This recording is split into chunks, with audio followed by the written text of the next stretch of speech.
Bonjour à tous, je suis ravi de vous retrouver pour un nouvel épisode. Aujourd'hui, nous allons rencontrer Damien et Amélie qui vont tout nous expliquer sur l'utilisation de la chaise portoir. Tout de suite après le générique.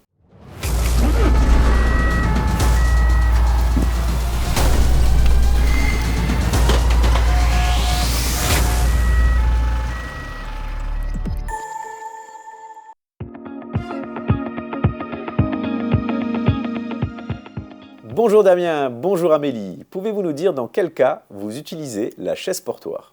Bonjour Fabien, les situations où on utilise la chaise portoir sont des situations de brancardage à l'étage, avec ou sans ascenseur, mais aussi dans le cas où le patient ne doit pas fournir d'effort. Et cette technique est-elle risquée, autant pour le patient que pour vous ? Effectivement, il s'agit d'un geste de portage. Il y a donc deux événements indésirables qui sont redoutés.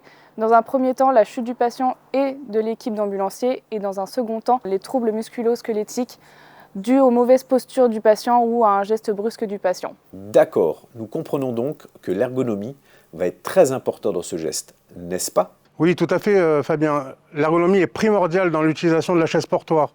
Il faut forcer avec nos cuisses pour préserver le dos. Mais la bonne coordination d'équipe est aussi très importante. Cette technique exige une synchronisation pour éviter tout risque de chute. Damien, Amélie, nous venons justement de recevoir l'information de votre régulation de la sortie d'un patient qui retourne à son domicile dans un immeuble au 4e étage. C'est parfait pour continuer ce tuto. Est-ce OK pour vous ? Eh bien, tout à fait Fabien, je vois que vous êtes bien affirmé. Allez, suivez-nous.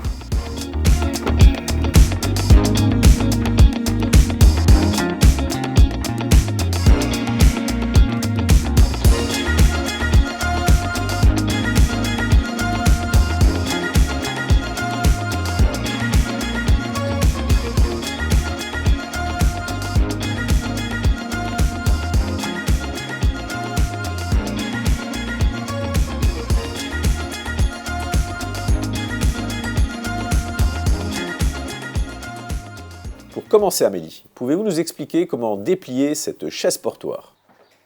Alors, pour commencer, il y a quelques règles à suivre pour déplier la chaise portoir. D'abord, toujours la tenir par le haut, la positionner devant soi, déplier chaque côté de la chaise, ensuite installer l'assise dans les encoches, et ensuite relever le dossier en travaillant bien mes cuisses. Et je vérifie que la chaise est bien en sécurité. Avant d'installer votre patient, à quoi devez-vous penser ? Alors, je m'assure que le patient soit dans un cas qui justifie l'utilisation de la chaise portoir. 1. Peu ou pas d'autonomie à se mobiliser. 2. Sa pathologie l'oblige à ne pas faire d'effort.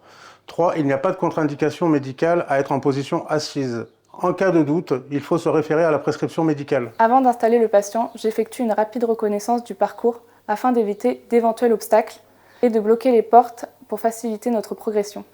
Ensuite, nous allons installer le patient sur la chaise portoir. Dans notre cas, elle est autonome pour faire son transfert seule. Nous allons donc seulement l'accompagner.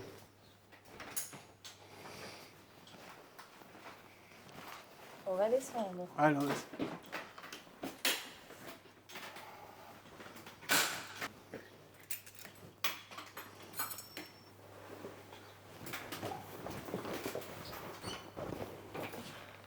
Super, c'est parti, roulez jeunesse ! Non, il ne faut surtout pas oublier de sangler le patient, car nous le rappelons, nous faisons un portage, et qui dit portage, dit sangle.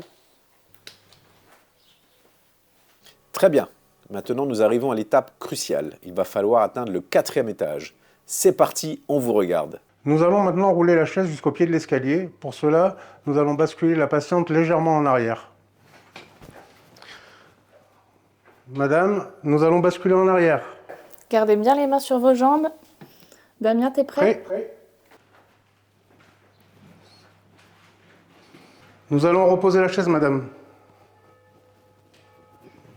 Nous allons effectuer le portage dans le sens de la montée. Étant en face du patient, je vais commander l'action. Madame, nous allons rebasculer en arrière. Laissez les mains sur vos cuisses. Damien, es-tu prêt ? Prêt ?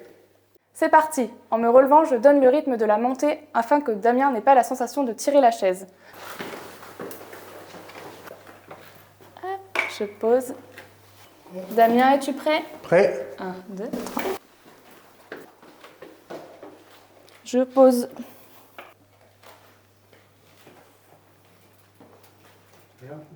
Hop, on va basculer en avant. Amélie, Damien, nous vous laissons accompagner le patient à son appartement et nous vous rejoignons en bas pour aborder la technique sur la descente.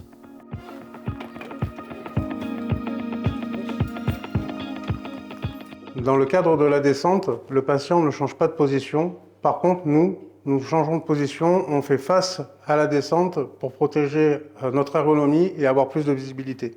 Bravo, mission accomplie. La montée des 4 étages a l'air d'un jeu d'enfant pour vous. Et pour finir, comment se passe la désinfection et le reconditionnement de la chaise portoir? Tout comme le bancard, nous effectuons systématiquement la désinfection de la chaise avant de la reconditionner et de la remettre dans l'ambulance.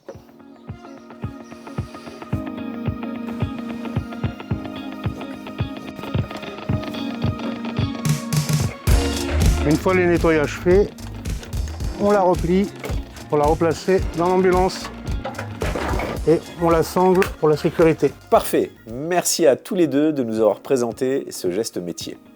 Et maintenant, pouvez-vous nous en dire un peu plus sur vous? Du coup, moi c'est Amélie, ça fait 4 ans que je suis ambulancière. J'ai choisi ce métier pour le dynamisme du métier, la variété des missions et le contact avec les patients. Moi c'est Damien, je suis ambulancier depuis 2006 et j'ai effectivement choisi ce métier d'ambulancier pour la non-sédentarité et les actions que ça peut amener lors de différentes missions. Et pourquoi avez-vous rejoint le réseau Jussieu Secours? Alors moi, tout simplement parce que l'ancien dirigeant est venu me contacter à la suite de mon diplôme. Et toi? Eh ben, moi, c'est la proximité géographique qui a fait l'occasion et les évolutions possibles au sein du groupe Jussieu Secours. Merci à toutes et à tous d'avoir suivi cet épisode. Dites-nous dans la case commentaire ce que vous en avez pensé et bien évidemment les prochains épisodes que vous souhaiteriez voir. Bien évidemment, abonnez-vous et je vous dis à bientôt les amis.